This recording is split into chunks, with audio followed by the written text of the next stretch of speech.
the more detailed polity would be discussed in paper 4. So I'm just discussing good governance, and that first and foremost is e-governance, the smart way forward. And e-governance, it means E is the means and governance is the end. So what is E? E stands for electronics. This electronic equipments, electronic processes, which has to be used as a means to achieve the objective of governance.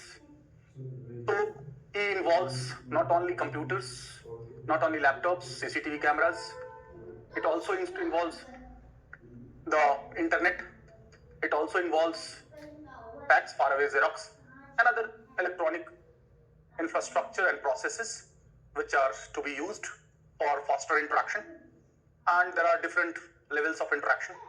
If we see G2C, that is government to citizen, that level of interaction is there, where the ease of living is being ensured and all services are being guaranteed or given to the citizens at their living in physical proximity, in proximity to their area of living, and in a single window way. And you might have heard Umang, Unified Mobile Application for New Age Governance. You have in your own phone, you will find the elements of e-governance like Jal board or electricity board. You pay also taxes, you have mobile banking, you have UPI, you have DigiLocker, you have Aabha, Ayushman Bharat permanent account number, you have phone pay, Paytm, Bheem Pay, so many things are already there in this Digi Yatra. All these apps are there. This is ultimately making the life of the citizens simple. Everything you're doing based on mobile. It's not only talks, it's not only video calls, it also so many things, transactions, all the things you are doing, getting information. So government to citizens, there are so many interfaces. As far as UP is concerned, in UP, Bhulekh for keeping records of all the lands. Then Lokwani is the initiative of UP government for G2C. Then G2G, that is government to government, different tiers of the government. You know, Department of Electronics was created in 1970. In 80s, there was NIC, that is National Informatics Center. Then NICNet, National Informatics Centers Network. Then 90s, DISCnet, all district headquarters were connected. And now we have METI, that is Ministry of Electronics and Information Technology. So G2G, it is various tiers of the government, various departments and ministries. They are getting interconnected.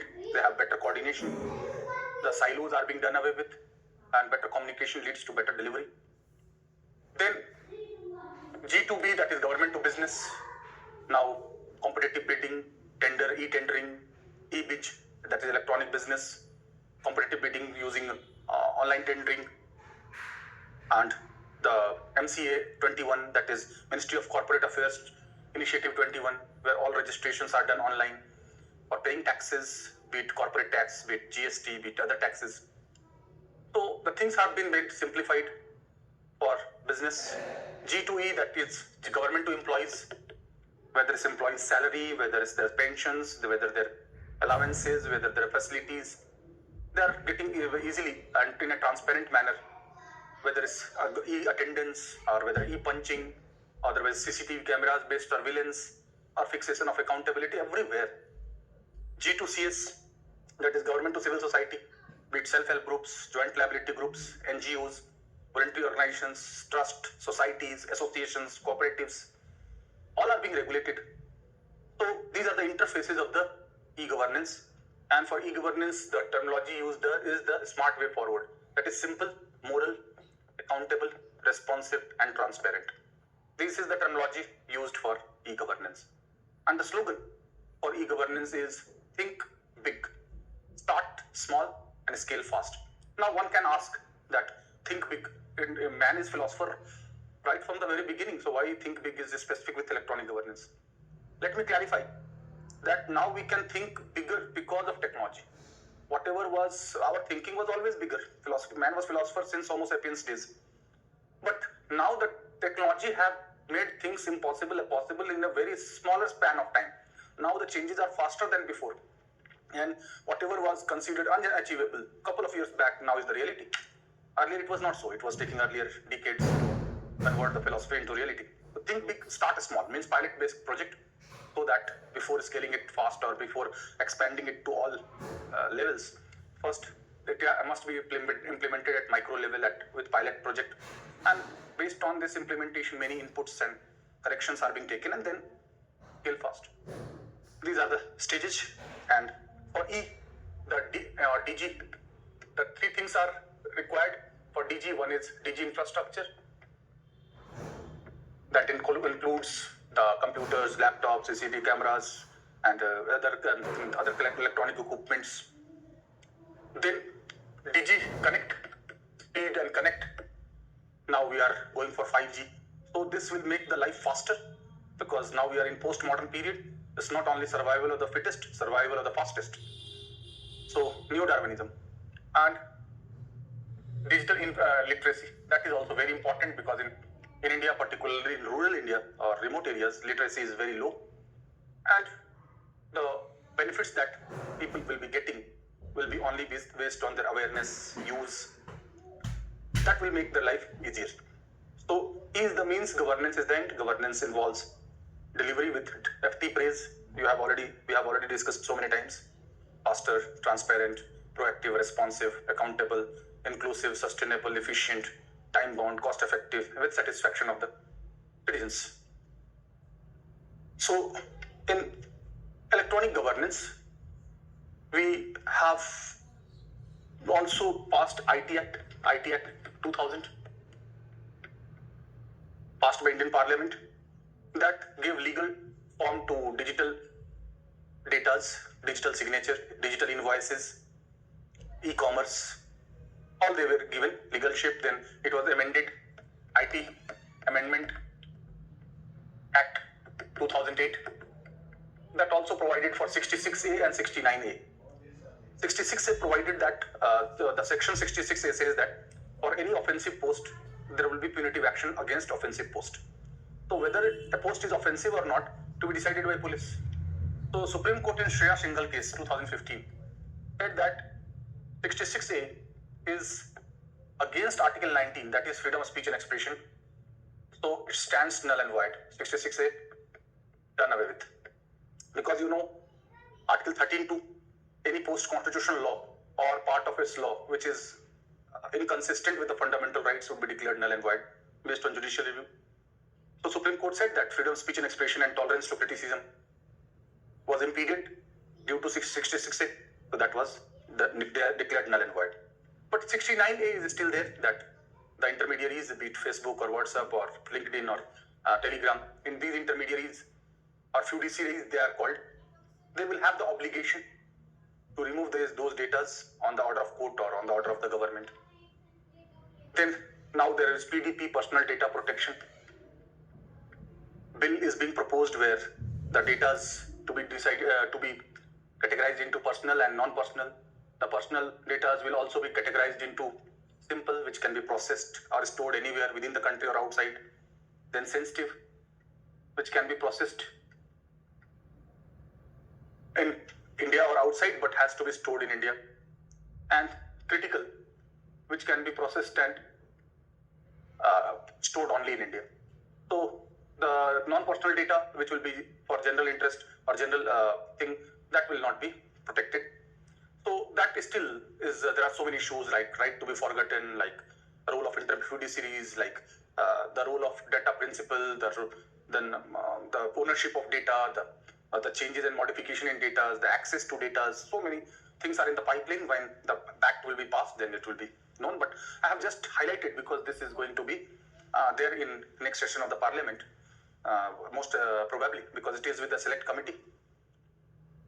So as far as development of e-governance in India is concerned, we have 2006 National E-Governance Plan, which clearly provided that all services of all tiers of the government and departments to be provided in physical proximity to the population of area of living through common service outlets. So this is how the things are being simplified. Everything is being obtained at single window solution is there.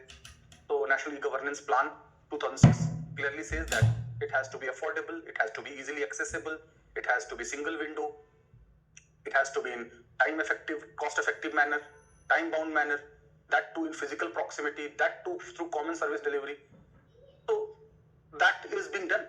Now, you see, Seva Kendras are there, where you are getting all the facilities, whether to change your name in Aadhaar or address, or whether to get ration or subsidy, or in case of DBT, direct benefit transfer, Uttar Pradesh is at the top because the largest number of beneficiaries are there in DBT in Uttar Pradesh.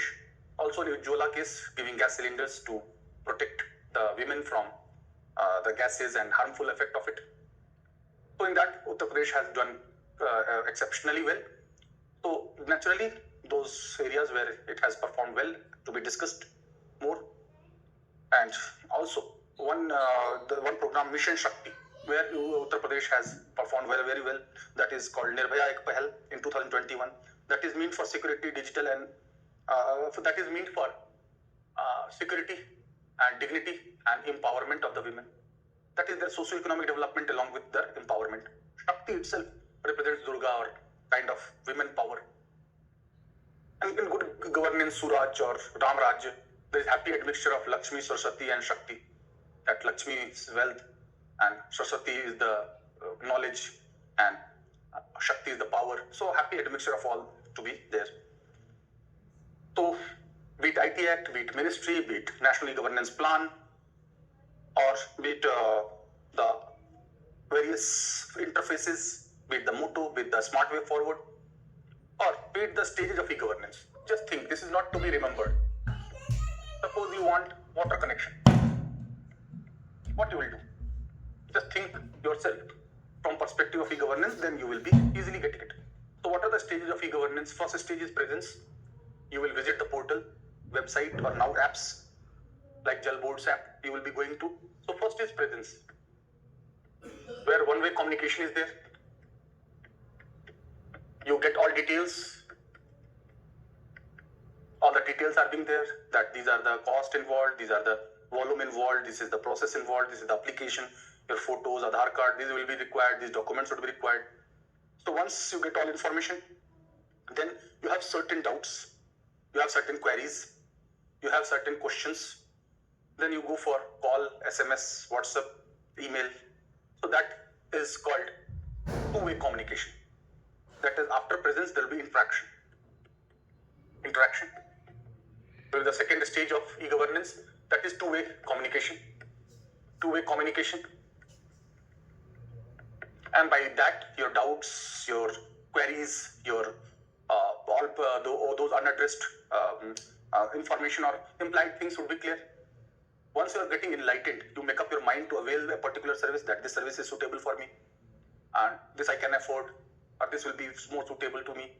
As customer decide in market based on their respective suitability, based on their affordability, based on their condition, based on their choices, based on their needs. Same is the case here. So the third stage would be transaction. You will mostly financial transactions. You will use credit card, debit card, UPI, wallet to make transactions, to avail those services. And once you go for transaction, you get acknowledgement. And by that acknowledgement and reference number, all future communication would be based on that reference number or acknowledgement. And then once transactions is being done, once the fees which is charged is being accepted, now after acknowledgement, time is being assigned that you will be getting water connection in 14 days or 21 days, or likes, whether your connection is commercial or personal, or 20,000 liter or up to 40,000 liter, and based on that you will be able to communicate and get transactions.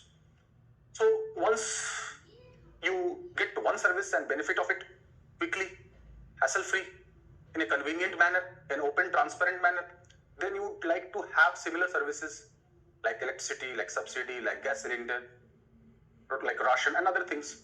So that will lead to transformation. Transformation is both horizontal and vertical, single window solution.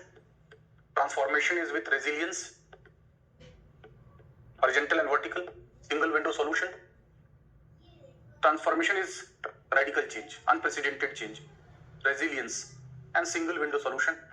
So most of the services you will be getting at one platform, And at one app, whether it's grievance or whether it's services, whether it's goods, whether it's subsidy, whether it's benefit of welfare, and once the things are being transformed, then you will be the beneficiary. You will inform your nears, dears, friends, and others. You will be able to convince them as you yourself are the beneficiary. So you will encourage participation of others also. So that stage would be participation. That will be the final stage, and that is the ultimate purpose which serve the purpose of governance. Participation of the people. Participation of the people would not be possible unless they are being benefited, unless their life, ease of life has been increased, unless they become beneficiary.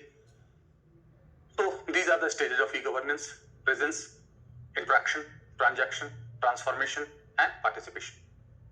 So these are the stages of e-governance, and e-governance in India, e-governance in UP, and all services are to be provided by using e-governance. I discussed that how in UP Vidhan Sabha is the first Vidhan Sabha where tablets have been given to all honorable members to get all timely information, updated information regarding proceedings of the House and our other information which is relevant for their working. You might be seeing in the proceedings that is pitted in the table of every MLA's out sitting. So that is good step, and more services are being digitalized. And Digital India is the flagship program of Government of India. And for Digital India, in India it is said that data is one of the cheapest in the world. And in huge population like India, the digital revolution, the fourth industrial revolution, the information and communication technology has revolutionized the things in every walk of life, be it health, be it agriculture, be it medicines, be it education. This education you are getting, this is due to e-governance. So, be it education, health, be it other government services, be it the outlets, be it goods, be it welfare schemes, everything you are getting by using e-governance. But in mains question, many questions will be of critical in nature. So you have to not to realize and highlight only positives. Many times you have to find the lacunas and weaknesses in the existing system.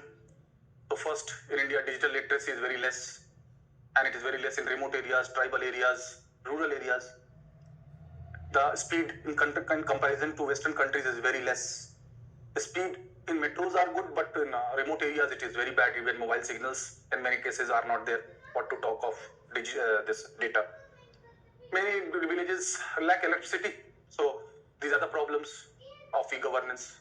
Lack of awareness, lack of education, conservative mindset, cyber frauds are also making people more fearful. These are the weaknesses of e-governance. You must know both sides of the coin, because in mains you have to write the critical answers. And misuse of 66A for so long. Even Supreme Court struck down in a single case. But in many states, still police was registering cases based on 66A. So there are positives and negatives both. So you have to highlight certain negatives also. Although positives are far more, because whether it's data storage or whether it's because the space required for data storage would be much more files, and so much volume and space would be required. Now, data in digital format are safe, secure, accessible, non-destroyable, because packet switching technology is used in internet. There is no centralized control system which can be destroyed. Although viruses are there, hacking are there, phishing is there, and other frauds are there, tab nabbing is there. So there are certain security threats like cyber warfare, cyber crime, cyber terrorism, cyber attacks. Those are also certain negatives. Like many times, the very important websites were being hacked, or the ministries were hacked. Even Israel was able to hack the nuclear power system of Iran, and that led to blast. So there are certain threats also. And in 80s, when Rajiv Gandhi government, based on technology mission, started computers, there were apprehension that computers and automation will do everything, man would become unemployed. But those apprehensions proved wrong. The IT sector is providing and largest contributor of our GDP. So you have to highlight both positives and negatives, and specifically regarding India as well. that how a budget is allocated for keeping records, datas, storages, how the use of E has to be increased at all levels. Like virtual summit is there, like video conferencing is there, like geospatial mapping is there, like digital science is there. So we have Pragati, that is proactive governance and timely implementation. Pragati, that is proactive governance and timely implementation, that uses data science, geospatial mapping, video conferencing. The whole purpose is to integrate the things, to simplify the things, and to make the things accurate and transparent. So you can refer so many schemes, Pragati, Gati Shakti, Umang. These examples you have to give. Bhulek, Lokwani, UP specific examples if you give, then it will be more fruitful. Mission Shakti, all the UP specific. Kanya Sumangala Yojana, to the girl child, the transfers are being made. This will help in improvising the conditions of females and women empowerment. The Women Shakti has, or Shakti Mission has, acknowledging the power of women. So, first component of good governance is e-governance. So, this process of interaction is not possible without information and communication technology. This is very much evident. Information and communication technology and fourth industrial revolution is ensuring this. Now, we have to move to the other components of good governance. First is e-governance. Then second is Citizens Charter. So what is Citizens Charter? What is its origin? Let me clarify that in modern times, with advent of democracy, the convention of verbal promises increased. Leaders, parties were making promises. Verbal promises are less concretized, and this is the reason why people wanted more concretized and written commitment. So the verbal promises are still there, but verbal promises are less credible than the written party manifesto. Written party manifesto. Written things are more concretized, more formal, more available. But here also we saw that parties were making so much unrealistic promises for out of electoral compulsion. That was not feasible nor could be implemented. That increased the sense of mistrust and lack of credibility. So better than this would be Citizens Charter. This is not the culmination. In future, we can have the legally binding commitment of public organizations for delivering goods and services to the citizens. Citizens Charter is written, no doubt, openly declared by public organizations, means government organizations or public agencies, which highlight the entitlements of the citizens, the rights of the citizens, the goods and services that will be provided to them. So on one hand, it provides commitment, written commitment, openly declared commitment by public organization, not by party. Public organization will have more realistic assessment of resources. So their promises would be more realistic. Parties may have electoral compulsion, but government departments don't have electoral compulsion. So that will be commitment on part of public organization or public agency, and entitlement for the citizens.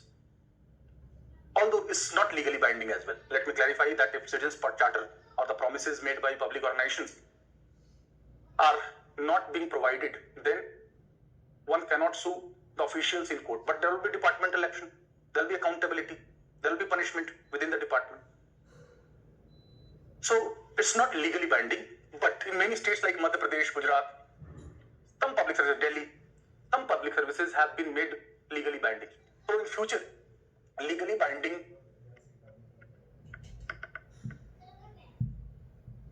Public Service Act. That means Citizens Charter or legally binding Public Service Act will be reducing the gap between the promises and actual delivery. Right now, this gap is huge. So it leads to more unpredictability, uncertainty. If Citizen Charter believe that few promises made are fully fulfilled is better than large number of promises not fulfilled. So 10 promises and 10 by 10 promises fulfilled is better than 15 promises being fulfilled out of 100. The strike rate is 100. Here strike rate is 15. If a strike rate is 100, then the things would be predictable, certain, no scope for extrapolation, excuse. Every stakeholder can make planning. Like only one bullet train is being promised and that is delivered. Then you can plan businesses around that route. But if 100 are being announced and which will be completed and which will not be completed, then you will be in complete dilemma. You will not be in position to do what and what not to do. This is how we have to see that Citizen Charter. 1 minute.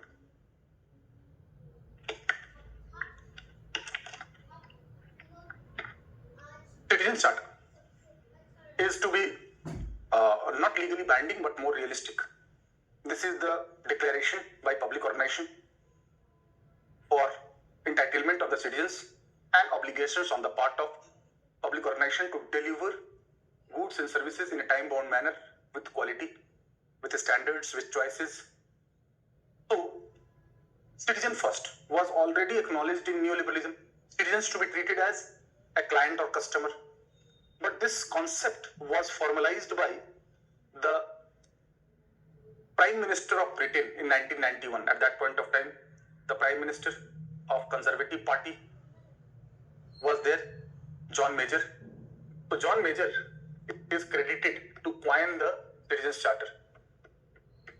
John Major of Conservative Party, he coined Citizens Charter. And in 1991, and in that slogan given was Citizen First. Citizen First. And he highlighted 6 elements of the Citizens Charter. Namely, first is, that is QCS VAT. QCS VAT. First is Q is quality. So what quality of services, what quality of goods should be provided, it will be clearly stated in Citizens Charter. Because earlier there was no quality consciousness, the things were being delivered, but they were falling far short of the expectation of the clients. Now citizens are to be treated as clients, customers, their satisfaction, the quality services they are entitled for. So quality is the first thing. Because in post-material phase, earlier social movements, old social movements were more focused upon material things. Now we are in post-material phase, so not quantity only, quality matters a lot. Because if the services and goods are of poor quality, that will be not serving the purpose, that will be just futile, that will be of no use. So what quality of services, that will be stated first. Then choices. Choices, as in market, citizens, as in market, customers get more choices. Their choices are not dictated, they are given various options, they are given customized solution, and that gives them satisfaction. It is their choice, it is their freedom to choose what and to reject what.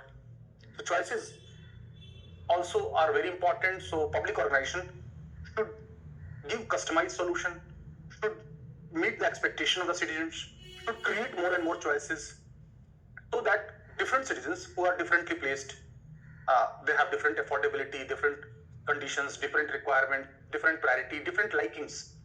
So as in market, different customers of different likings and different requirements, they avail different products. Same is the case here. So first is quality, second is choices, then third is standards. The goods and services which is provided by public organization must have defined standards which is to be certified by ISO, International Standards Organization. ISO 9000, 9001, ISO 15700, 2005, Sevottam Model of India.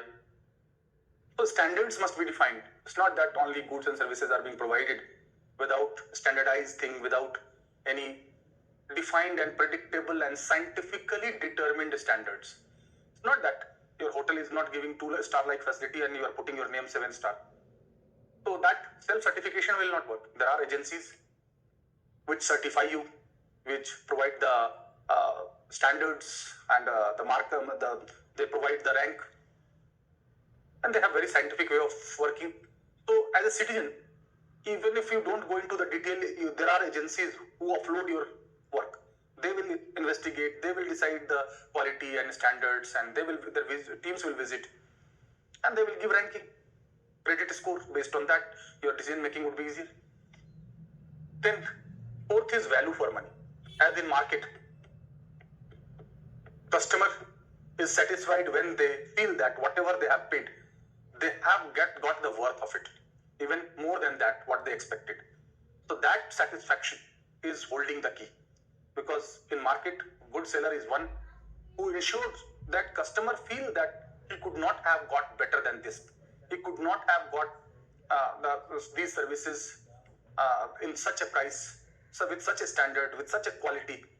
Then only that will be permanent customer or will be client. Same is the case now. Government organization should work based on compassion, not based on sympathy. Should treat citizens as a customer, not as a praja or subjects. Citizens are active agency, not passive recipient. I have already discussed that, so easy to understand.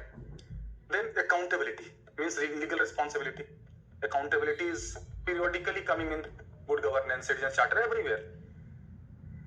Smart, everywhere it is coming. Because UN way back in 1947 started PACT, Program for Accountability and Transparency. So answerability, legal responsibility. And in case of default or in case of non-delivery, it will not go to the court, but higher authorities will punish those who will be responsible for non-delivery. This is how pressure of performance would be there. This is how those who are not working or who are having lethargy will be pressurized, will be tamed, will be punished. Otherwise, if the delivery is not being done as per the promises and no follow-up action is taken, that will not be changing the things on ground. So even if judiciary will not intervene in case of non-implementation, but departmental action must be there, and it should be there. Fixing of accountability must be there. Who is responsible for laxity and non-delivery should be fixed. So passing of bucks will not work, or passing on the responsibility. Sixth is transparency. Transparency is holding the key for good governance, for participation, for honesty, for addressing corruption, for addressing red tapeism, for ending misuse of discretionary powers or unilateralism. Transparency leads to social auditing. One is legal auditing done by CAG or auditors. One is social auditing. That more and more disclosures, both financial and non-financial, must be shared with open platform, openly, in a proactive manner, so that people can have access on it. People can see what are the services that have been provided, who is responsible for providing those services, what is the cost, what others have got, how they have improvised.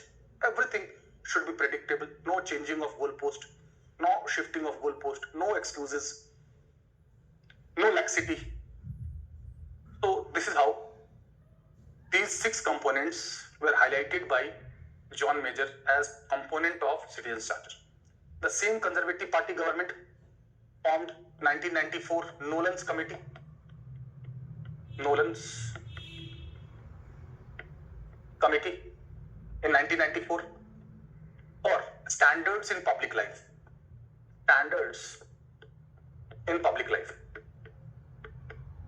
means what? Standard the officials, the personnels, the bureaucrats, the officers must have while delivering Citizens Charter. So 7 elements were highlighted by Nolan Committee to reinforce that Citizens Charter. This is from the perspective of citizens, but from the perspective of the institution, organization, public agency, their personnels, their officials, their officers, their staffs, what should be their feature to ensure that they maintain standards in public life. So I have made by Nolan spelling itself, so it will be easier. So Nolan's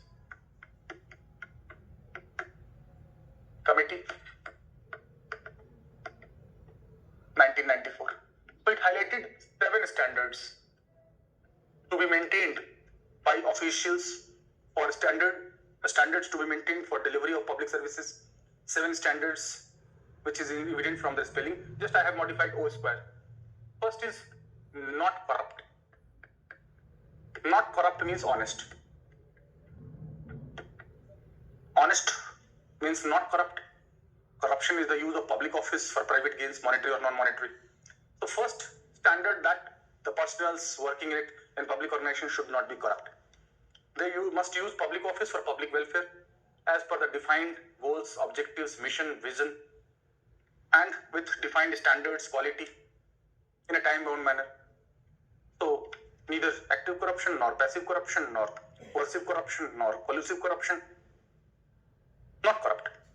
So that is the first element. Then the officials must have objectivity. Objectivity is very, very important. If objectivity is not there, the chances of excuse will be always there. If the objectivity will not be there, then it will not be scientific, it will not be quantified, it will not be time-bound manner, it will not be clear. In objective things, there is no scope for excuse or extrapolation or misinterpretation. There is uprightness. So there is straightforwardness and objectivity along with openness. Openness. Again, it is the point relating with the transparency. The things must be open. The things must be transparent. There should not be hidden agenda. There should not be hidden charges. There should not be mismatch between the promises made and actual delivery done. This is expected from the public officials. And for that, no red tapeism, no misuse of discretionary powers, and no misuse of powers also. And upright probity in public life, that is honesty, integrity, and uprightness. So probity in public life, in Hindi, probity means suchita. So this is what has to be maintained. Then leadership. Leadership. That officials must have leadership quality. Leader is not one who is only taking credit, but who is owning the failure as well. Leader who is one who motivates the members. Leader is one who takes the risk and validate and vindicate his decision. Leader is one who believes in teamwork. Leader is one who is able to rescue, help, assist his colleagues, followers, and others associated with them. Leader is one who sacrifices and contribute for success of his fellow members. So these are the leadership qualities. Means leadership in most of the cases it is understood in only terms of leading, taking initiative, and pace of the team. Leader has to have more duties than rights. In fact, then leader would be proper leader. So leadership means you must own the decision. You must vindicate the decision. You must believe in teamwork, to act in concert. You must motivate the members. You must realize the strength and potential of your team members. And leader is one who know how to get the work done, from whom, in what manner. So that what are the leadership qualities. And good leader is one who is good orator. Good leader is one who is able to communicate clearly, loudly, without any confusion. Leader is one. So these leadership qualities must be there. Then of course, accountability is there. Accountability will be coming everywhere. You will find that they must be accountable for all their actions, decision, omission, commissions. No bypassing of the responsibility. More is the power, more is the accountability, answerability. Although in normal circumstances, we see that government is unaccountable or answerable to the parliament. MPs are accountable to the people. There is vertical accountability, there is horizontal accountability. So when government is answerable to the parliament, it is horizontal accountability. And when through periodic elections, the representatives of the people are answerable to the people, then it is vertical accountability. So both kinds of accountability must be there. And every institution must be held accountable for all its decisions. So it is being argued that judiciary in India is not accountable to any particular institution. So that should be there, and judicial accountability bill was always being proposed, but that has not been done. So accountability is holding the key then. Not corruptible. Not corruptible means integrity. Rock solid honesty. Means never corrupt in any circumstance, in any temptation. So integrity is more important than honesty. Honesty may be there due to pressure, fear, or no such avenue for, or lesser offer is there, then one also can be honest. But integrity means not to be corrupted in any circumstance. Integrity means rock solid honesty, non-breakable honesty. Whatsoever the situation, whatsoever is the temptation, whatsoever is the luring, and whatsoever is the compulsion. So integrity is more important than honesty. And selflessness. Selflessness, that all officials must be working in a selfless manner. They are assigned the work, they must be doing their work with mission mode.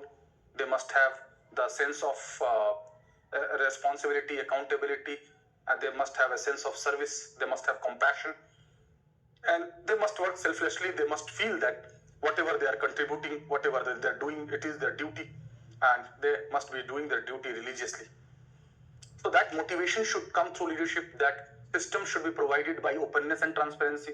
There should be incentive. Selflessness does not mean that not expecting incentive. If those who are doing good, those who are performing well, if they are getting incentives, it is not selfishness. It is quite healthy. It is desirable. It is not against selfishness. It is not it's not selfishness. So selfless means they must be working based on the duty assigned to them in a proactive manner, as per the mission, vision, and objectives of that organization. Every organization will have a mission vision like TBI, integrity, industry, impartiality, like Delhi Police Sadaiv Aapke Saath, and like. So every organization, public organization, will have certain objectives like Ministry of Cooperation or cooperatives, Sahkarita se Samriddhi ki Or, and likes. So there is motto, there is slogan, there is objective.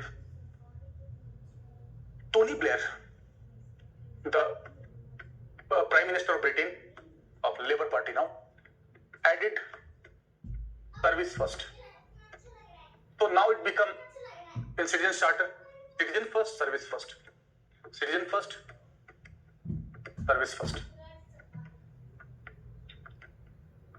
So service itself has the feeling of contribution, in a selfless manner, and to the people who are entitled for it. So Tony Blair did that, and in Citizens Charter, Indian counterpart is Sevottam, that is Seva Mein Uttam. Sevottam model of India model with standard 15,000 ISO. If you refer this, your answer would be more concretized, although you can write general things also.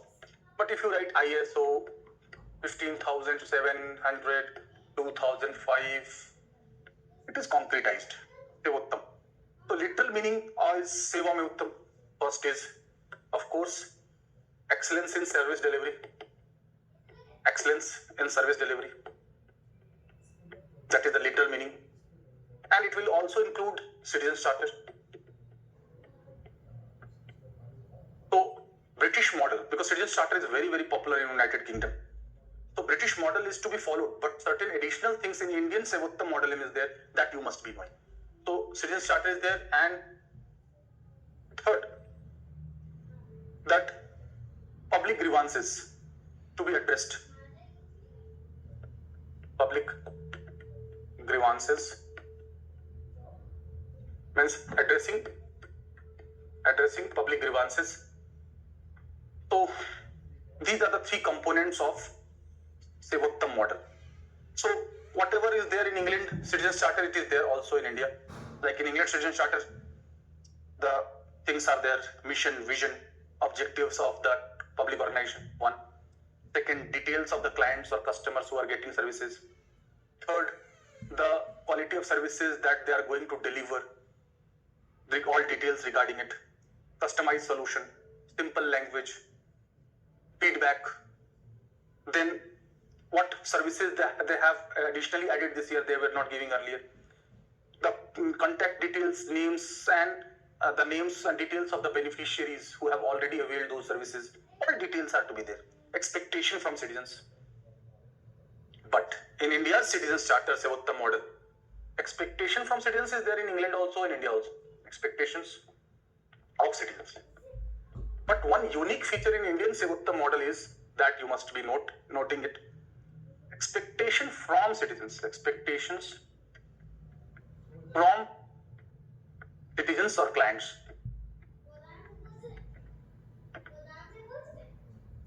So this is unique feature of India.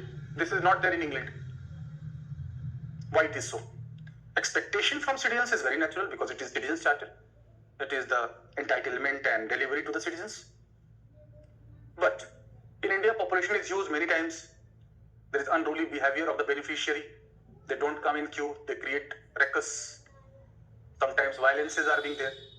So public organization is also making it clear that what we expect from beneficiaries as a government, what we expect from our citizens, or as a seller, what I expect from the customer, that they should also be coming in queue, they should be maintaining discipline, they should not make noises, they should not make the things filthy, they should cooperate, they should also use language with respect.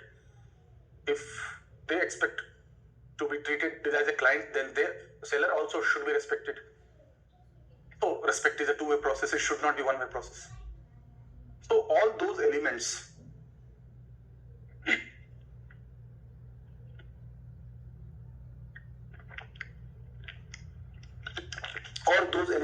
which are there in English Citizen Charter is equally there in our Citizen Charter as well. However, this is a unique feature of Indian Sevottam model. And excellence in service delivery means it is a continuous ongoing process. Every year there is ample scope for improvisation of the service. And everything should be written, transparent, clearly stated, predictable. I repeat, in Citizen Charter, what are the components? Since it's a declaration by public organization, commitment by public organization, commitment to the citizens for delivering goods and services. So that public organization must make its mission, vision, objectives clear, no changing of goalpost. Then what services they are providing, their details that must be given. What is the quality of services, what quantity they are giving, to whom they have given, who would be entitled, what is the criteria for that entitlement, all should be written. What are the details of the services that they provided earlier, what new services they have added, what improvisation they have done, all details must be there. Simple language, customized solution, feedback always helps in improvising. Feedback is very important because what a public organization think fit may not be liked by people. You might be seeing that some services are becoming very popular, which is not expected by the public organization, and some services or programs which is launched with much fanfare that does not succeed. This has happened. The world is dynamic, so that dynamism is there. But if you include citizens in that process, you include their suggestions, and you give avenue for their suggestions, definitely they will be their suggestions, their inputs, their feedback will definitely help in improvisation. So this is standard to be maintained everywhere. So in this way, we have to see Sevottam model, that is Seva Mein Uttam, that is excellence in service delivery. So Citizens Charter is the second component. Let me tell you that technical word comes fiscal marksmanship. A shooter should accurately shoot the target. Means Citizens Charter must accurately fulfill all the promises made. Then the credibility of that public organization would be higher. And if many promises are being made and it's not clear which will be fulfilled and which will not be, then the things would be again unclear, unpredictable. So be it John Major, be it Nolan's committee, whether it's Tony Blair, whether it's India's Sevottam model, all are coming under Citizens Charter. So you'll be able to write the answer easily. Regarding Citizens Charter, the department which is responsible for formulation, coordination, and implementation of Citizens Charter in India is DARPG. That is Department of Administrative Reforms and Public Grievances. This is the department for formulation, coordination, and implementation of Citizens Charter. In 1996, there was a meeting of all chief secretaries, chaired by Cabinet Secretary, that took decision for Citizens Charter in India. Finally, in 1997, there was a meeting of Prime Minister with all chief ministers, in which decision was taken for implementing Citizens Charter in every organization, be it at a state level or be it at central level. And from then onwards, this practice was followed in all departments and ministries, and this has become by and large successful as well. However, you should not know only positives, and you should know certain negatives also. If you are given question that critically examine the Citizen Charter, or in India Citizen Charter is not as much successful as it is in England, what are the reasons? What are the inherent reasons? So you have to find the lacunas based on rationality, logic and reason, not blindly opposing or criticizing like political party, no. Or blindly eulizing and applauding all things without rationality and logic, no. So you have to know what it is, how it was originated, what are the components. I have already made it very simple, like mathematics, QCS VAT, Nolan's spelling itself, and India's Sevottam model. So just 3 things you are keeping in mind, and then you are able to write. Just think, don't just think. If you are a public organization, suppose you are head of Delhi Jal Board, although in case of Delhi it is Chief Minister, then you think yourself that as an organization, what you will promise to the citizens, what you expect from your officials, staffs, what should be their behavior, and what you will offer, how transparently you will offer. Then you will get all the answers. Suppose you don't take feedback, you use very complex language, very difficult to understand, then it will defeat the purpose. So whether it's e-governance or citizens charter, in e-governance, 3 models are talked: ABC, advocacy model; broadcasting model; critical inflow model. So advocacy model, that much information is given which is being asked upon. So here it is more suitable for those societies which are more advanced. Advocacy model of e-governance. Broadcasting model, disseminating as much information and data as possible in a proactive manner. So here there is a problem of plenty. Citizens will have to screen what is more important for us, what is less important. And critical inflow model, that public organization will judge which information is important and which is less important, and they will give selective information. But here there will be more discretionary power of the public organization. So ABC model, composite model to be followed. Advocacy model, broadcasting model, critical inflow model. So I have discussed in good governance the basic core concept, starting from neoliberalism, starting from all definitions, and neoliberalism also popularly called liberalization, privatization, globalization. You already know that, but let me tell you that liberalization is relaxing excessive and rigid control of a state over the economy to unleash entrepreneurship, initiative, to unleash the risk-taking capacity, enterprise. Privatization means reducing the stake of the government and selling government shares in public organization or public sectors, including transfer of ownership, to deburden government, to free up the resources, to make it available for new greenfield projects, because brownfield projects are already developed. So for privatization, we have a department in Finance Ministry, DIPAM. DIPAM is Department of Investment and Public Assets Management. Earlier, it was known as Disinvestment Department. So disinvestment was giving negative connotation. So outsourcing, privatization, or corporatization, freeing the resources from brownfield project to make it available for greenfield project. And globalization, integrating our domestic economy with the world economy, with a freer flow of goods, services, capital, technology, labor, and ideas. Or interconnectivity, or more unprecedented interconnectivity engined by modern technology, with freer flow of goods, services, capital, technology, labor, and ideas. And it is based on sound principle of relative advantage of production, comparative advantage of production. Functionalism means not only political control, government to government political engagement, people to people engagement, business to business engagement, civil society to civil society engagement, technological engagement, multi-layer engagement. This is called functionalism. Functionalism in international politics was supported by Woodrow Wilson, by Immanuel Kant. It is the logic of globalization. So globalization is based on certain sound principles like relative advantage of production, comparative advantage of production, functionalism, piece by pieces, means spillover effect. These are technical languages that if only government to government engagement is there, it will be weak. But if multi-layer engagement is there, it will be strong. So globalization is inversely proportional to mercantilism. Mercantilism. Mercantilism proto-industrial phase, 1500 to 1700.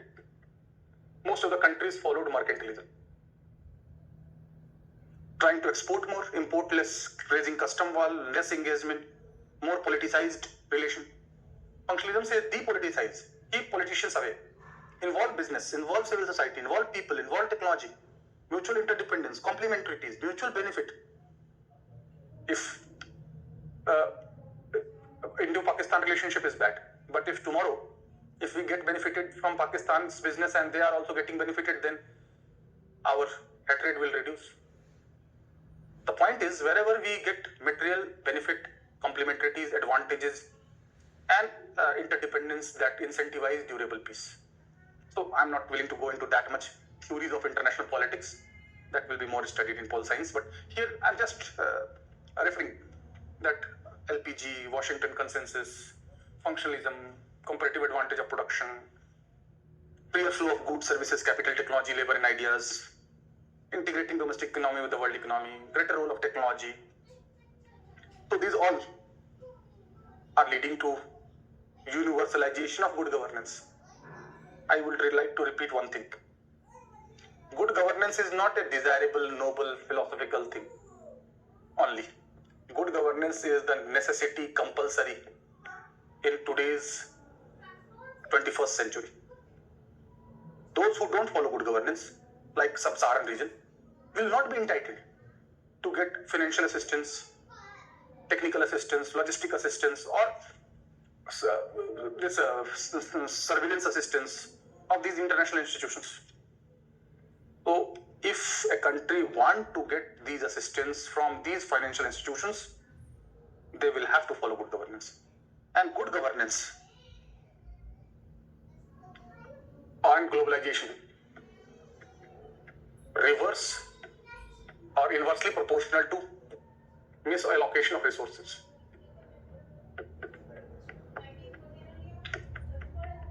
Or also called distortion in allocation of resources.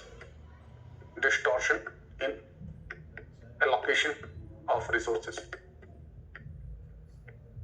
This leads to specialization of production.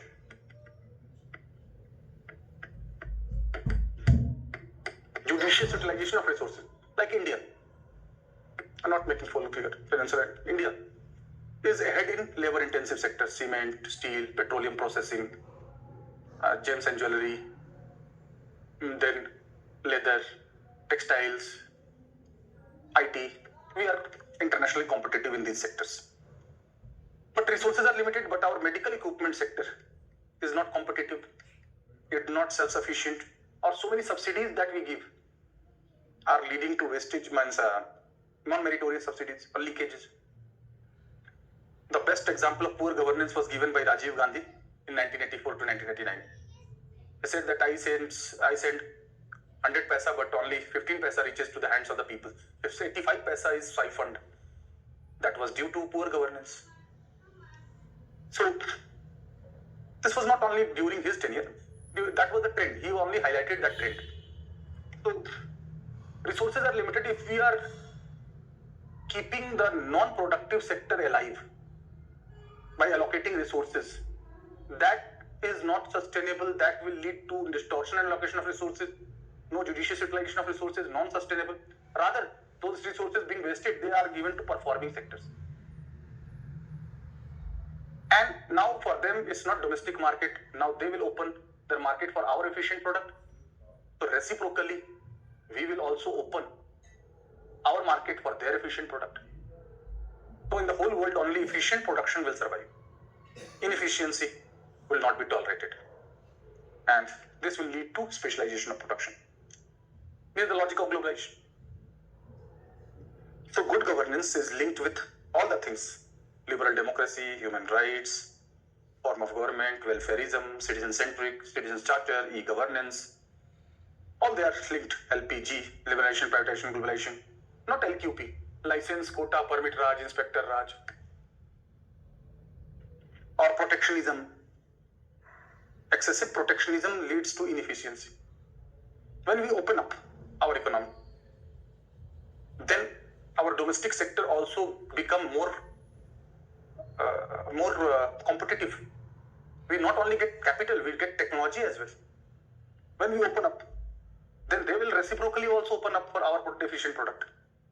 And moreover, globalization is inevitable, irresistible, because it is engineered by modern technology.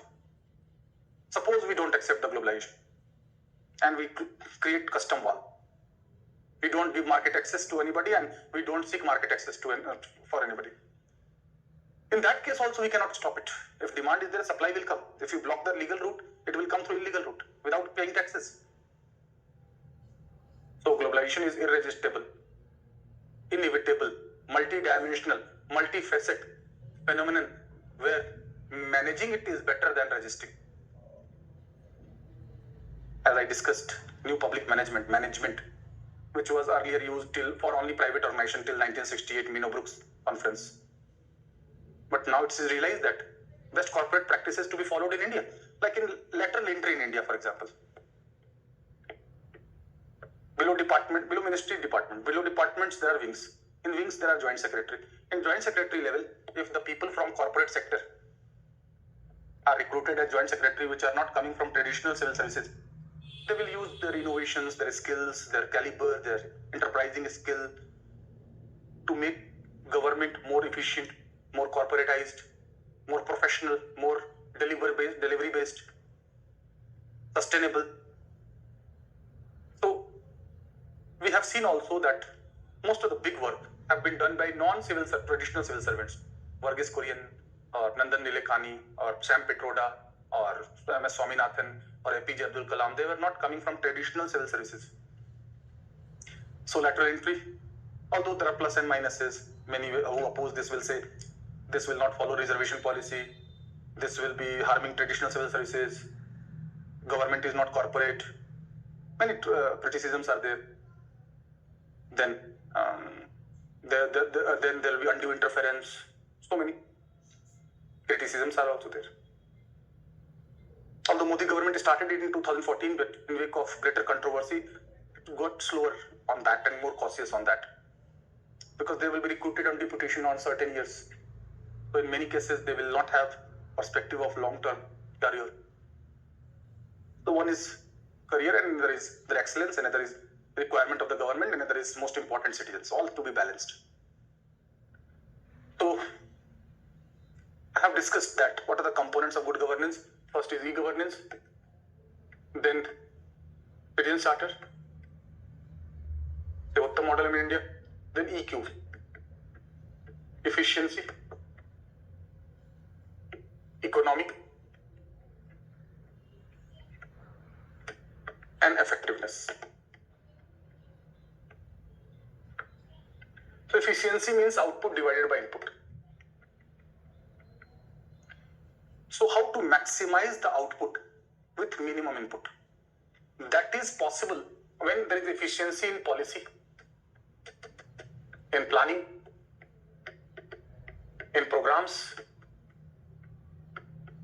and in projects, with centrality of people, IP. So for efficiency in policy, the Planning Commission has been succeeded by Niti Aayog, National Institution for Transforming India, having wings, research wing, consultancy wing, Team India wing, based on Antyodaya of Pandit Deendayal Upadhyay, means upliftment of those who are sitting in the last ladder of the society. Gramodaya as per the Suraj of Gandhi, demographic dividend, democracy, inclusive growth, sustainable development, cooperative federalism, and above all, good governance, policy science. Good governance through policy science. So more professional policy making, long-term policy making, and not changing and shifting goalposts, allowing more and more other stakeholders, private sectors, where government's role would be only regulator, policy, to make the things more predictable, more scientific, more data-based, more empirical.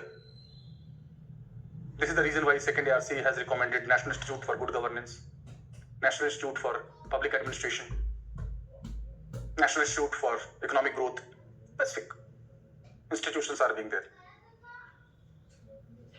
Mission Karmi Yogi for capacity building of civil servants. So efficiency has to be improvised at all levels, be it at policy level, be it at implementational level, be it at personal level, like personal administration to be refurbished, cadre management, all those are meant to increase the efficiency everywhere. Like for bureaucracy, for promotion instead of ACR, annual confidential report. Second ARC has recommended for PMS, performance management system. That will be reducing the discretionary power of boss. That will be more efficient. Administration will be there. So efficiency should be at policy level, program level, planning level, administrative level, political level, economic level, and more focused on outcomes, concretized outputs. Udghatan nahi lokarpan means not only announcement but actual delivery is more important. So outcomes, like to enhance the level of education standards, if you make good education institution with all red carpet and all ACs and all good looking infrastructure, but the quality of education has not increased, then output is there, outcome is not there. Because good building of a school was not the purpose. Good infrastructure was not the purpose. Only swimming pool and this library was not the purpose. Actual purpose was to enhance the quality of the students, the knowledge level, the understanding level, the thinking level. So this is how efficiency to be followed, and in public sectors we see lack of efficiency. It was due to lack of incentive system. I discussed that how in UP, all 75 districts have good governance index, who have been categorized as the achievers, performers, and aspirants. Achievers at the top naturally. And now there will be more scientific basis for fixing the accountability. The efficiency is uncompromised and cannot be compromised in any cost. Without efficiency, no good governance is possible. And efficiency at all levels. Efficiency by taking into the time. Input is not only of financial cost. Input is of time. Survival of the fastest. Input of the persons. So, downsizing, right sizing. If same amount of work is done by lesser number of people, why to go for oversizing? Slimming of administration is also part of efficiency. Outsourcing is also part of enhancing the efficiency, because sometimes excessive staff hampers efficiency, create more complexities. Then economy. Economy means what? Means meeting unlimited wants, aspirations, and utilities from limited resources is economy. Economical means with lesser use of resources, be it natural resource, be it physical resource, be it human resource. If maximum utilities, aspirations, needs, and requirements of the people are fulfilled, that is called economy. So, economy leads to judicious utilization of resources. It prevents wastage of resources. And economy leads to more efficient use. They are interrelated, use of resources. For that, what we are doing, we are withdrawing non-meritorious subsidies. We are going for more capital expenditure. We are going for fiscal discipline, making current account expenditure zero. For more economy, we are outsourcing, downsizing. We are going for corporatization. All these are meant for economy. We are limiting the expenditure of the government officials. We are limiting the luxury. We are on various accounts, on various ways. Economy is there. In new labor policy also you see that focus is on 92% unorganized sector rather than organized sector. Because more disproportional allocation was made to organized sector. The availability of resources were less for unorganized sector. So naturally, economy is not to be followed only at government level and administrative level, at all levels, with PSUs, be it subsidies, be it fiscal discipline, be it macroeconomic balance or fiscal policy at all levels. So this is the reason why we need domain experts. We need economists, we need financial experts, we need those who have excelled well in,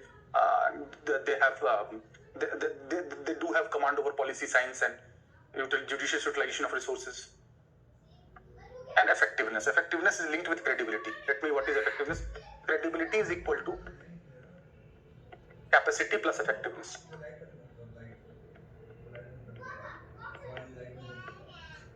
And effectiveness, what is visible on the ground is effectiveness.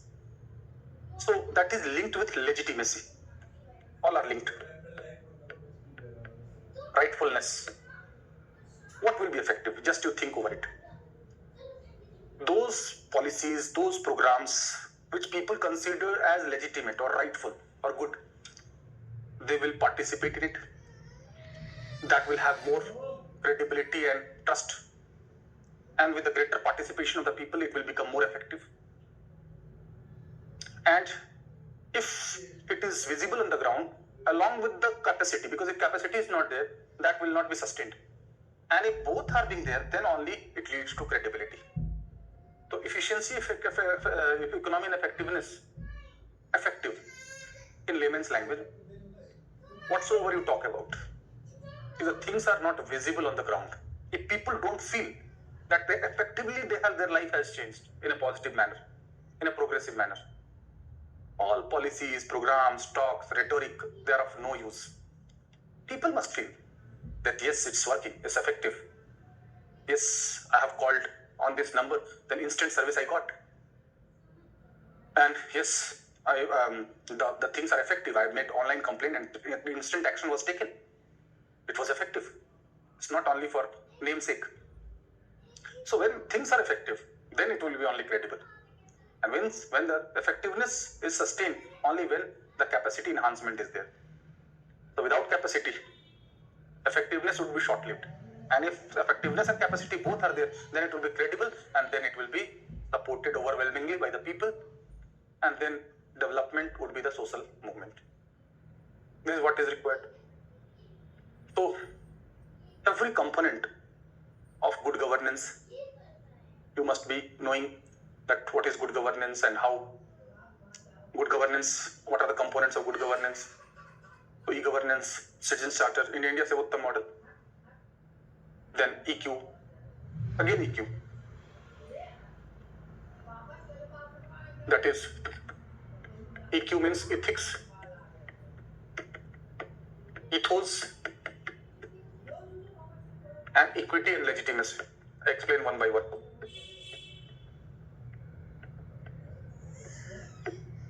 Ethics. Ethics in governance, the most important chapter of second year. Ethics in governance, that is morality to be promoted in public life, probity to be promoted in public life, honesty, integrity to be promoted in public life. Nolan committee, just I have discussed. So this is theoretical part.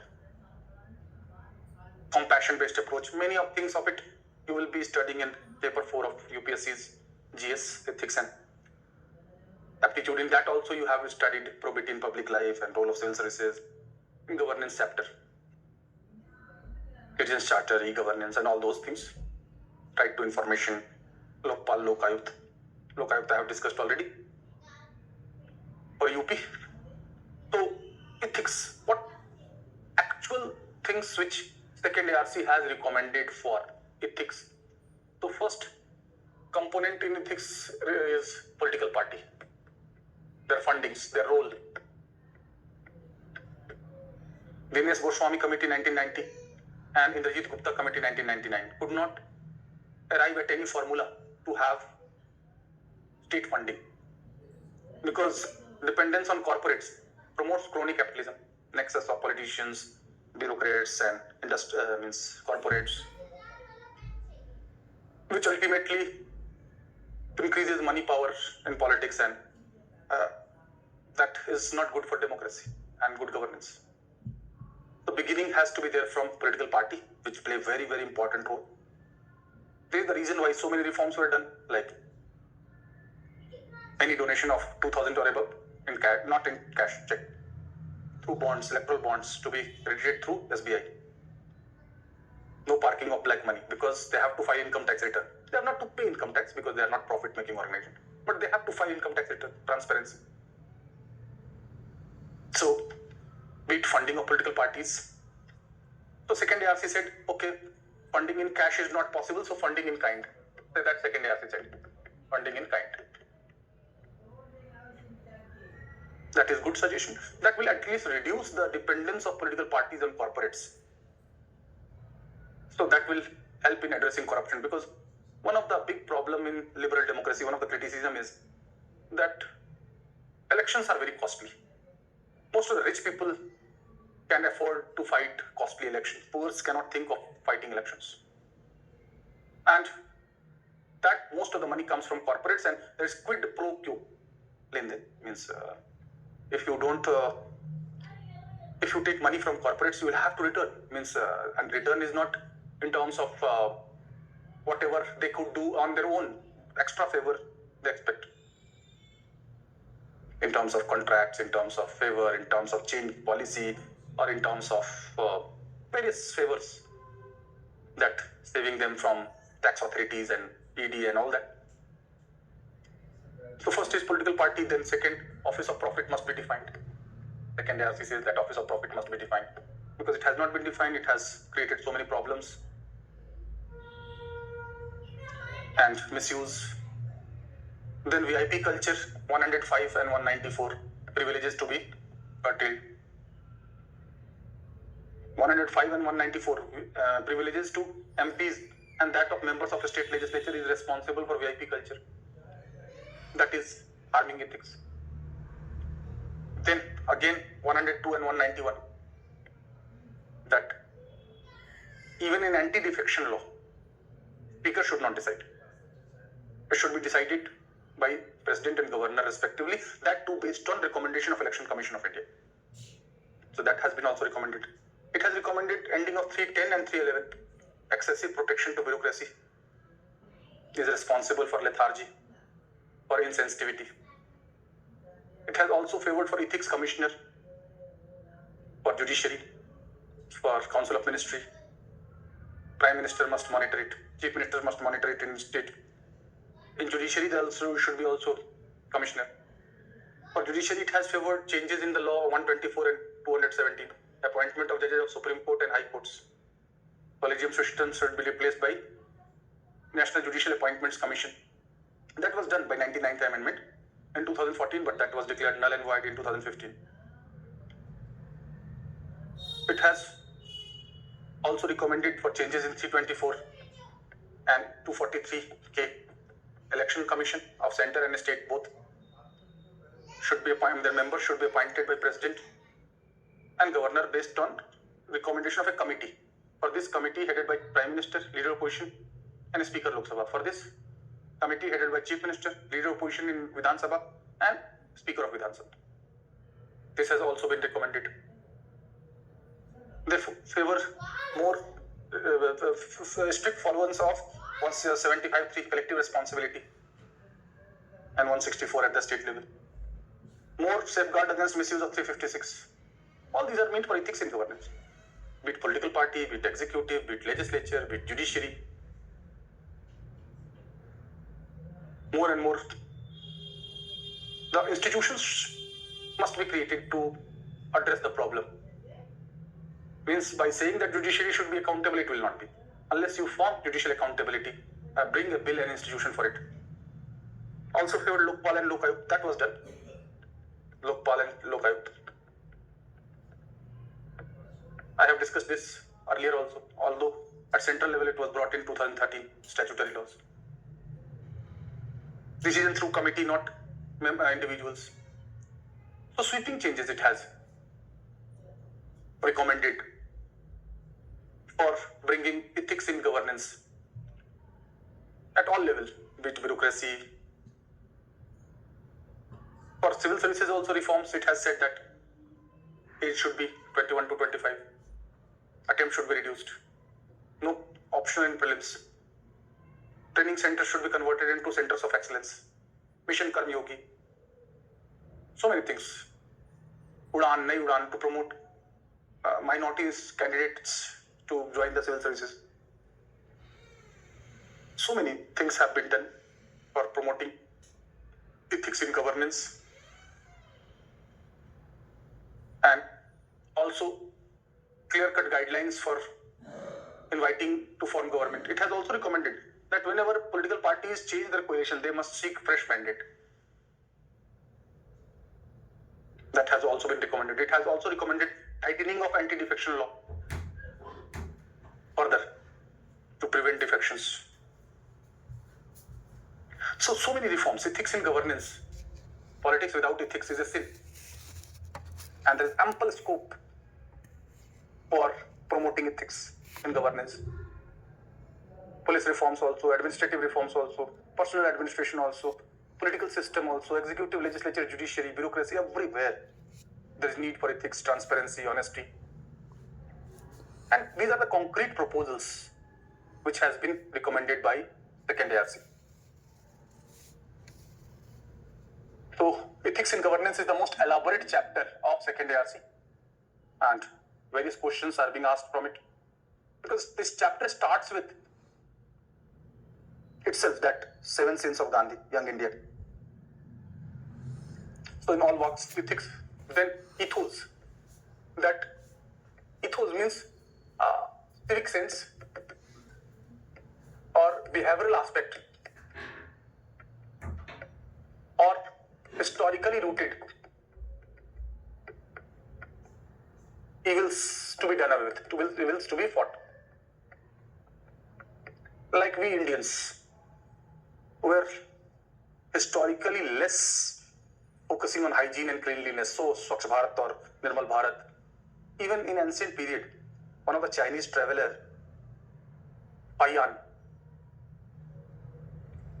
in his account said that Indians are not maintaining cleanliness and they have lesser sense of hygiene. And these missions, these schemes have been launched. Why? For this reason. Because lack of cleanliness, lack of civic sense or ethos, which many ethos like superstitions or lack of civic behavior or those lack of civic sense, damage to public property. So there are various weaknesses in a lack of rationality and scientific approach. So governance does not mean only in the capacity building of the government. It is citizen level, civil society level, market level, all. So ethos also involves changing of political culture, consensual political culture, to replace conflictual political culture. Changing the pattern of behavior of the civil society, more civilized, more predictable, more transparent, more cooperative. Because without cooperation and changing the behavioral aspects of the people, as in water policy also I talked about 5R, that is respect. First is recycle, reuse, recharge, respect. So persuasion is also one of the factors in persuasion and changing, because for sustainability, government alone cannot do this unless ethos are being changed. Equity. Equity means equality of opportunity. Equality of opportunity. For this, we have inclusive growth, financial inclusion, interventionist role of the government to reduce unjust inequality, to ensure level playing field, to ensure equality of opportunity, without which there will be inherent structure in globalization to have inequality. Because those survival of the fittest is there in globalization. So those who are well off are able to take the benefit of globalization more, cornering the benefits of globalization more. This is increasing the gap, urban-rural gap, regional gap, digital gap, gender gap, class gap, caste gap. So all gender gaps, all those gaps if you can recall Minobrook Conference 1968, one of the reasons in capitalist system, because ultimately neoliberalism or LPG or good governance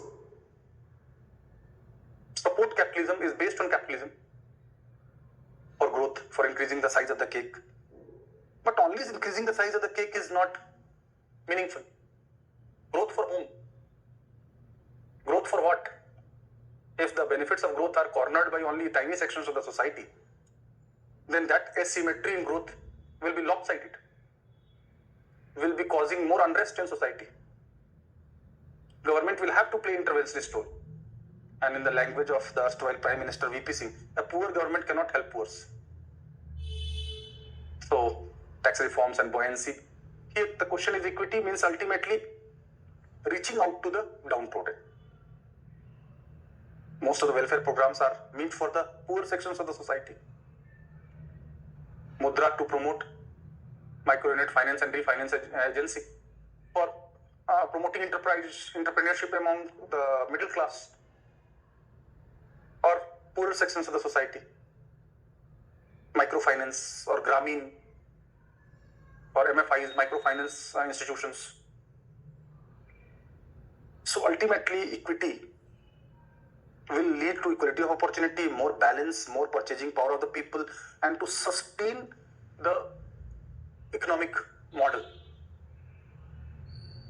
Already it is there in 39, but challenge is more in wake of hyperglobalization.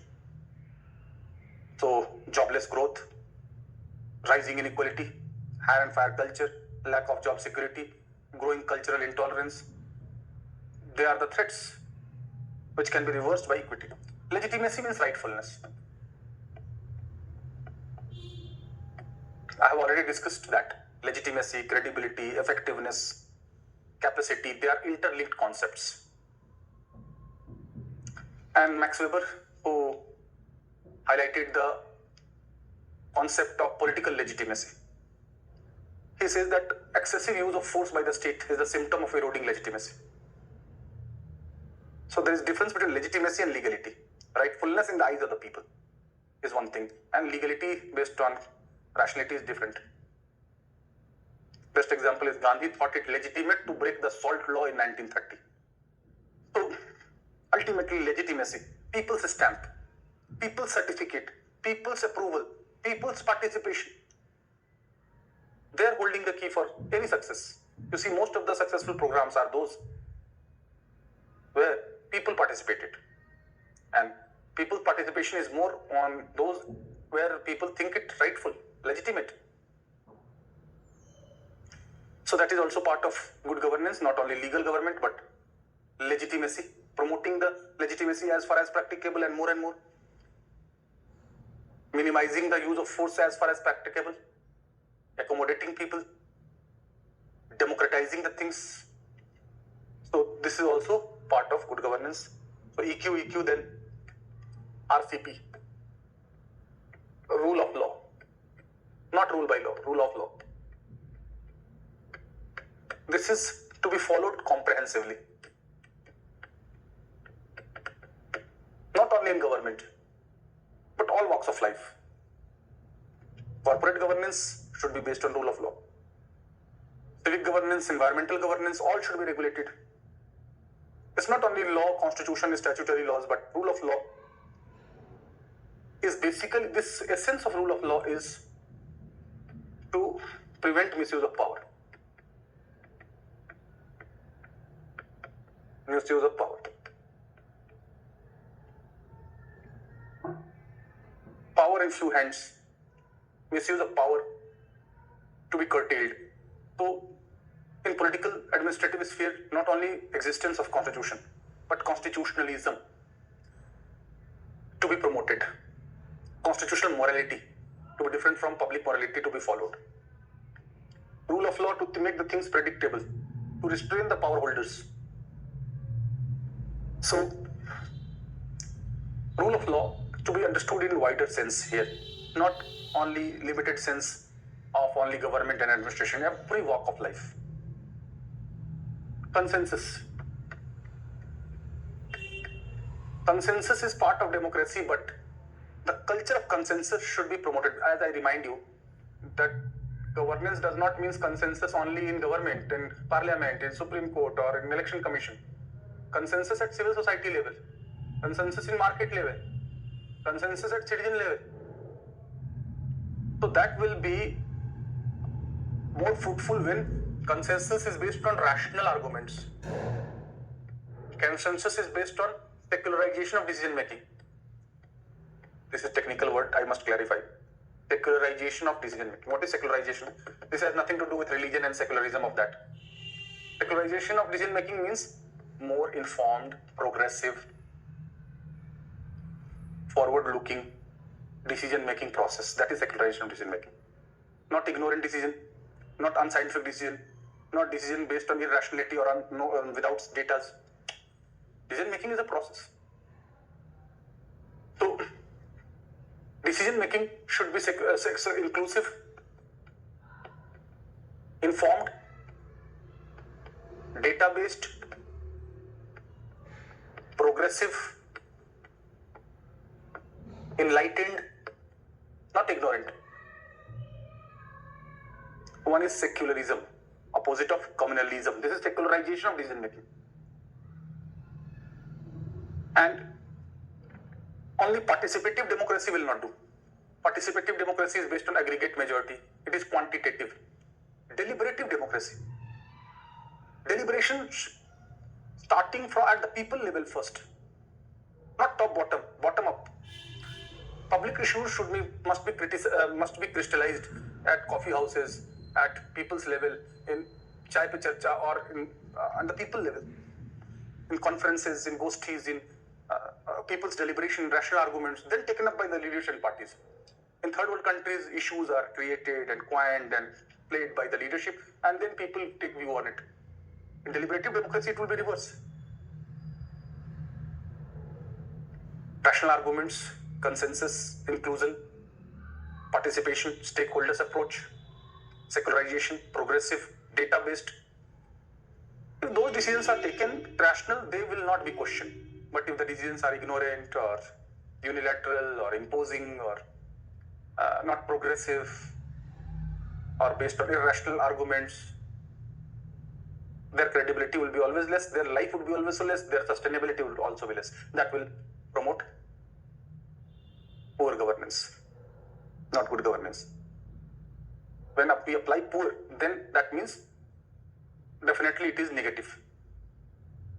Bad governance, or in Hindi it is called kushashan. Ku means bad governance. So this is consensus then. Power not to be misused. Not to be misused. Now, only by saying that power should not be misused, it will not be ended. We have to create institutions to prevent misuse of power by power holders. For example, the certain institutions are already there. Executive is answerable, political executive is answerable to the parliament. Permanent executive is answerable to the political executive. Public representatives are answerable to the people through periodic elections. But there is no accountability of judiciary towards any institution. And we see that in 21st century, there is greater role of non-elected bodies. So power not to be misused does not apply only for government. If media houses are misusing power for their selfish gains, fake news is being there, misinformation is there, fourth pillar of democracy is not working properly, working in a more biased manner, is also promoting poor governance. We should not expect that only government and institutions and administration will do everything. Governance does not confine to only government. Civil society, which will include media, which includes social media. Now the role of social media is so rampant, so it has been there everywhere. So code of ethics should be there for all, for media houses, for civil society, for NGOs, because many NGOs before 2010, many terrorist organizations were funded through NGOs, Lashkar-e-Toiba and Harkat-e-Mujahideen, overground workers, or means they were, lastly it was brought under Home Ministry's jurisdiction. Every NGO will have to be, their registration has to be renewed every year by Home Ministry. Foreign fundings, they have been brought under FCRA, Foreign Contribution Regulatory Act. Earlier, only political parties were there. So, power not to be misused, to be seen in much broader context, in context of governance. Don't apply it only for this. If you apply for only this, it is an old concept. But if you apply for this everywhere, then it is governance. So, wherever there is concentration of power, wherever there is discretionary power, wherever there is chance for favoritism, nepotism, favoritism, corruption, favor, misuse of power, unilateralism, imposing decisions, they're all symptoms of poor governance. This is the reason why we are not satisfied with limited institutions to deal with corruption. Is it that court, CAG, CVC, and CBI? Full stop? No. ED. Prevention of Money Laundering Act. Benami Sampatti Act. Lokpal, Lok Ayukt. Greater use of technology. Faceless hearing of the cases. So all those things, not only Citizens Charter, Taxpayers Charter. Taxpayers are also helping in creation of a nation building process.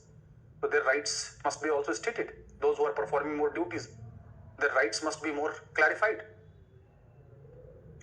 So RCP is also there. And finally, the role of government will also see the sea change. I have discussed already this. Regulator government, not controller. Catalyst government, not provider. Facilitator, not doer. Mission mode, anticipative. Government must anticipate the potential problems, potential crises, nipping the bud at the initial level, so that differences does not become conflict, conflict does not become disputes, dispute does not become, first differences does not become dispute, and dispute does not become conflict, and conflict does not convert into war. So nipping the bud means at initial stage, if crisis is resolved, then it will not be coming monstrous shape, it will not be taking. That we need to take care of. So anticipative government, be it natural disaster, be it man-made disaster, be it any kind of financial, political crisis or likes. We must anticipate that this is the rise of population, this will be the energy needs, this will be the amount of houses and water would be required, this amount of food would be required, this amount of planning would be there. If you don't do it and you don't anticipate, cost of retrofitting is much more higher. So, anticipative government. Then, anticipative government, then sustainable development. Because private sector, you cannot expect from private sector to contribute for environmental sustainability. That government will have to take up. You cannot expect private sector to be at the forefront of combating terrorism. Mainly government will have to. So government should be fighting terrorism. Means national security, be it insurgency, Naxalism, cultural intolerance, caste-based violence, identity politics, communalism, regionalism, which is threatening. Nationality must be combated. So you cannot expect, mainly here government will have to play the central role. There are certain areas where there cannot be outsourcing. There can be help of others, but no outsourcing is possible. Moreover, market-oriented government. Government should work in a corporate style. Minister should work as a CEO.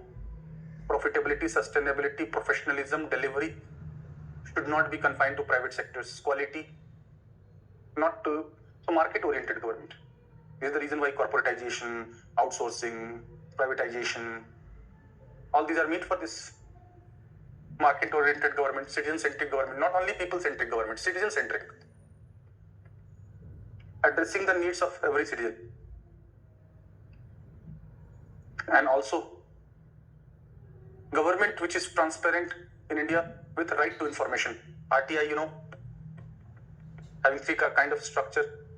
Public information officer is the first stage. In every government department there will be PIU. If you're not satisfied, you can go to appellate authority within 30 days. If you're not satisfied, Central Information Commission or State Information Commission within 90 days. So RTI is promoting transparency, inverting Official Secrets Act on its head. The government will have to do this. This legislation cannot be brought by the legislation can be brought by the government, initiated by the government to have transparency. So to promote transparency, citizen-centric, market-oriented, mission mode, anticipative, inclusive, sustainability. So role of government there has to be qualitative change in the role of the government. And rule-based, for example, in corporate governance, what are the problems in products? Juba Kesri. So there must be accountability of the celebrities or safety of women at workplace. Vishaka guidelines by Supreme Court. Here are the problem: corporate frauds, Satyam fraud, Shala chit fund. So many corporate frauds. Even Sahara, although that is final judgment has to come, but fugitives, willful defaulters. So if corporate frauds continue and government is working good, but corporate sector is not working good, ordinary shareholder, ordinary investor, ordinary people will be at receiving end. It will not serve the purpose of governance. If insider trading is there, if shell companies are there, if generation of black money and parallel economy is there, if fake Indian currency notes are being promoted, if cyber frauds are being there, crony capitalism is there, then merely reforming government and administration will not serve the purpose of governance. Even if you go for good governance, even if you go for corporate governance, but if civil society, they are not being regulated, NGOs, voluntary organizations, self-help groups, cooperatives, trust societies, they need to be also regulated. They need to work in tandem with and ultimately citizens at the center, citizen-centric governance. So I hope I have covered all the topics. And in governance, this particular topic, this is more applied in nature. My suggestion would be to give more and more examples. Not overloading with the examples. Overloading examples will not be, but periodically give examples. Like you're writing good governance, just refer Umang, Gati Shakti, Pragati, and likes. Like aspirational district program of Niti Aayog. Aspirational district program. This is also being asked by UPSC. By Niti Aayog. 200 most backward districts of the country were chosen where HDI, Human Development Index, to be promoted. Be it life expectancy, education, health, water, sanitation, agriculture and allied activities, livelihood. And we see a very good result of this. Hitting poverty hard. Indira Gandhi gave slogan of poverty alleviation. Modi ji is saying poverty elimination. So different governments have different approach, but we have to hit the weaknesses hard. So most backward districts of the India, there were focused, and this helped in one of the reasons for backwardness of these districts are poor infrastructure, poor connectivity. Once infrastructure and connectivity was promoted, that region automatically developed. Per capita income automatically increased. People's faith in governance automatically increased. Their participation increased. So Niti Aayog's 2 program are very, very important, which can be asked. Aspirational district program. Not too much detail you have to go. You have to just know what it is, essence. And SAT, sustainable action for transforming human capital. That is being there. So acronyms become very important in many cases. Like for Kerala, friends, this is many states, because this is state civil services, so many examples of state, including that of UP you have to give. I have given so many of UP as examples of Kerala. Faster, reliable, instant, efficient network for distribution of services. So if you refer these programs with acronym and you just write that this is one of the successful programs, then examiner will understand faster. So these examples: faster, reliable, instant, efficient network for distribution of services, like delivery of services. Network for distribution of services or delivery of services. So ultimately, it is part of good governance. Card of Andhra Pradesh, computed aided registration department, Andhra. So such, I have already said Gati Shakti and that of Pragati and Umang, unified mobile application for new age governance. Then Disha, DDCMC, I have discussed already. That designing innovative solution for harnessing that of access to justice. Disha is there. So these programs, if you refer, and along with coupled with the flagship program like Make in India, like Digital India, like Swachh Bharat, one of the focus and flagship program. Because in Nirmal Bharat only 36.7% was covered. In Swachh Bharat 99.3% till 2019 was covered. Now it's 100%. In Nirmal Bharat only it was covering rural India. This covers both rural and urban India. In Nirmal Bharat, water to be used only for sanitation. Here water to be used for both sanitation and drinking water. So definitely Swachh Bharat is improvised version from Nirmal Bharat. It's not only renaming and repackaging. So you must be knowing these things, otherwise you will not be able to write the exact details of those things. The flagship program, or in UP, religious tourism, how the Kumbh Mela was organized in a very systematic manner with such a cleanliness, with such a good management that was appreciated. So good things must be appreciated, which have got international applaud. In all governments, earlier also we have seen, in earlier governments also we saw many good things. So here also you have to highlight those programs or those things which are specific to UP and specific to the states, like E-Chopal, E-Mandi. These names at least must be there, like Meghdut in Madhya Pradesh. Meghdut in Madhya Pradesh is there. So many state level programs you have to, like Khajana in Karnataka. We must have idea of this, that which program is relating to where.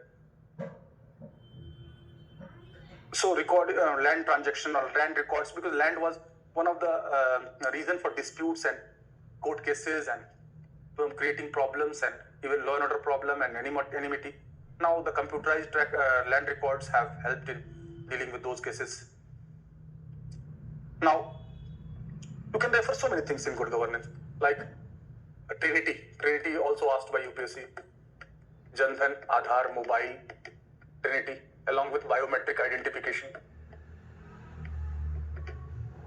To prevent leakage, neem coating of urea fertilizer, so many examples.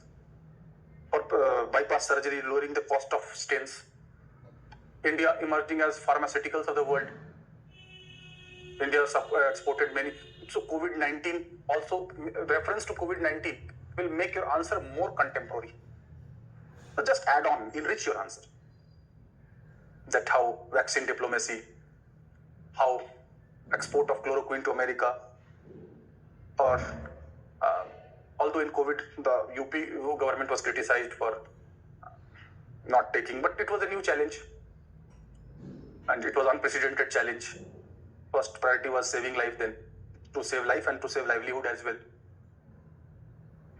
So the level of vaccination or pharmaceuticals or India's advantages and priorities must be clear. So definitely the present government of Modi is focusing on T5, that is talent, technology, tradition, trade and tourism. But tourism for UP become more important, so religious tourism, huge scope is there. Various cities are being developed.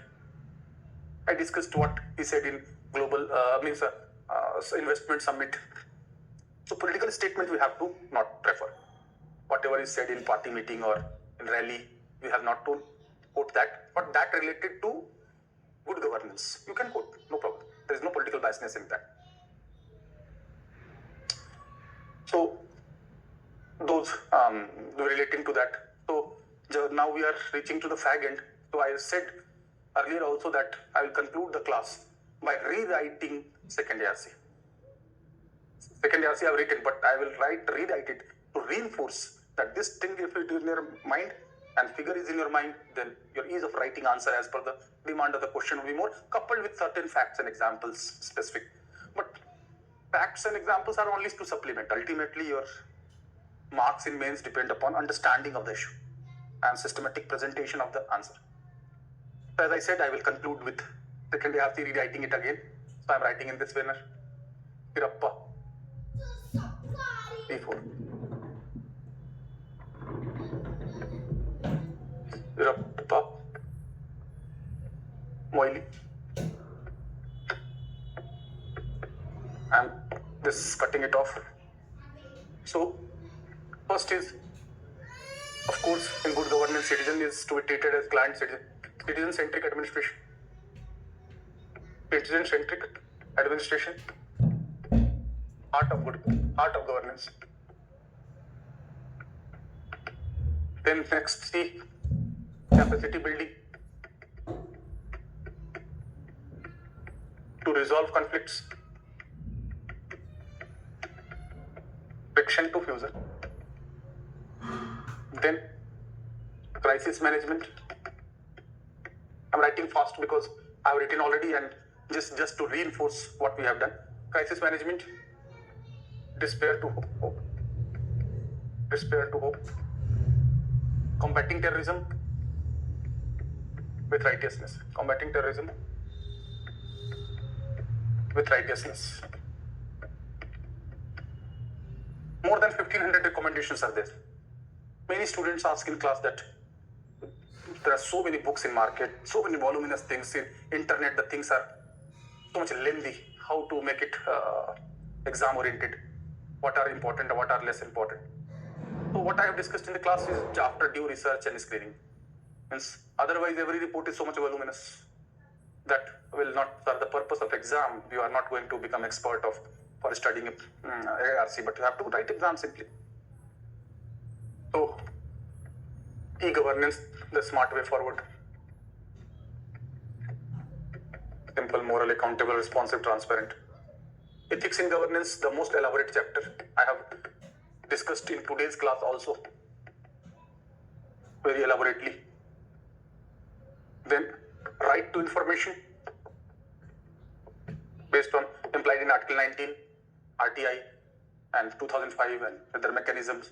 In 2019, the powers were curtailed that earlier it was equivalent to election commission, members of election commission, and now government will decide the salary and government will decide the tenure. So there was criticism that government is weakening this institution. There are so many RTI activists also. In UP, one of the case, in the highway case, Mr. Dubey was killed, an engineer. So after that, there was a Whistleblowers Act 2014. So information has to be given within 48 hours if it is relating to right to life and personal liberty. And moreover, if the information is sought by person below poverty line, then it will be free of cost, not even 10 rupees would be there. These things you have to keep in mind. The background, Mazdoor Kisan, Shakti Sangathan, Aruna Roy, Hamara Paisa, Hamara Hisab, Jan Sunwai, social auditing. These keywords you have to refer in this. The master key of good governance.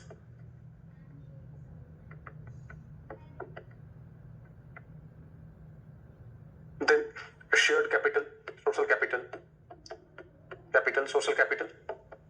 Social capital is promoted through self-help groups, voluntary organizations, cooperatives, trust, societies, joint liability groups. And in self-help group, the role of women is commendable. I have discussed Seva and all that. Personal administration to be refurbished. I have discussed this. with cadre management and DOPT and all those recommendations made by.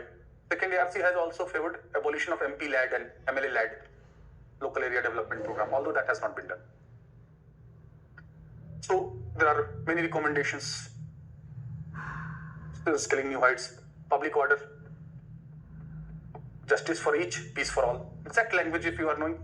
Public order for that, police reforms for that, that of changing of laws like AFSPA, Armed Forces Special Powers Act, that second ARC has said for repealing of it. So there is ample scope for improvisation of public order. I deferred the Cyber Dome project of Kerala Police. In UP also, the commissionerate system I discussed in the very first class, that 7 cities are having commissionerate system to improvise the law and order.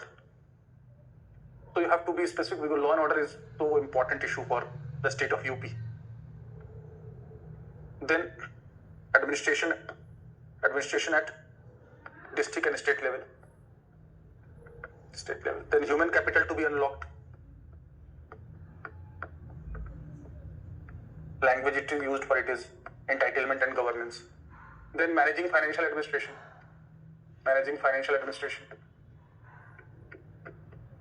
I have discussed also in detail that whether it's budget, whether it's MPC, whether it's fiscal policy, whether it's subsidies, whether it's capital expenditure, tax reforms, GST, and number of things you can write.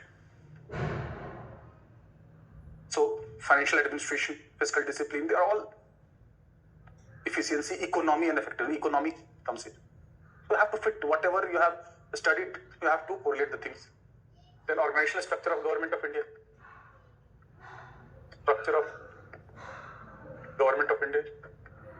Inspiring journey for future.